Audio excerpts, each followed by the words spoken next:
Hello नमस्ते सबैलाई स्वागत छ। आज म खसी मासु बनाउन गइरहेको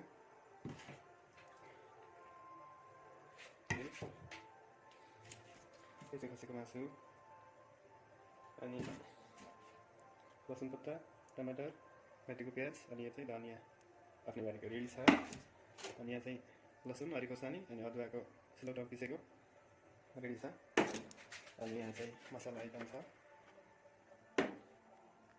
अनि मिट मसला पनि छ। सुरुमा चाहिँ थोरै जिरा तताउँछु, त्यसपछि लसुन पत्ता हाल्छु, त्यसपछि प्याज हल्का भुटेर मासु हाल्छु किनकि मासुमा यो प्याज राम्रो भुट्ने गरेको छैन, सँगै भुटिहाल्छु। त्यसमा बेसार हालिदिन्छु। एउटा बेसार लाएर राम्रो चलाइसकेपछि नुन पनि हालिदिन्छु। नुन स्वाद अनुसार म त खुब खाने विचारमा छु, त्यही भएर म हल्का बढी लगाउनु पर्ने हुन्छ त्यसको लागि। मासु चाहिँ भुटेर हल्का रातो भुटेको छ। अब म अदुवा लसुन खोर्सानीको पेस्ट हालिदिन्छु अनि टमाटर पनि हालिदिन्छु। अनि यो मासु भुट्नु अगाडि नहालेको पत्ती हाल्नु थिएछ तेल निस्किसकेर पत्ती हालिदिन्छु।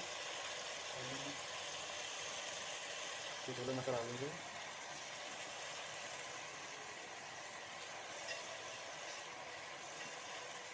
त्यसपछि त्यो मिट मसला हालिदिन्छु।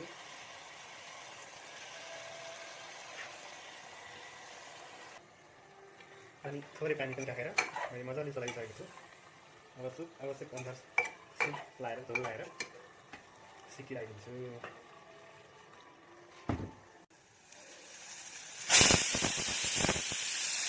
3 सिटी लाएर पाकेर रेडी भइसकेपछि चाहिँ यस्तो हो। अनि यहाँ सरर धनियाँ हालेर मलाई रेडी भएको छ। यो रस खाएर सर्दी भगाउने हो खसीको सुप। कृपया भिडियोलाई एक लाइक र सब्सक्राइब गरिदिनु होला। धन्यवाद। मलाई रेडी भएको छ। अब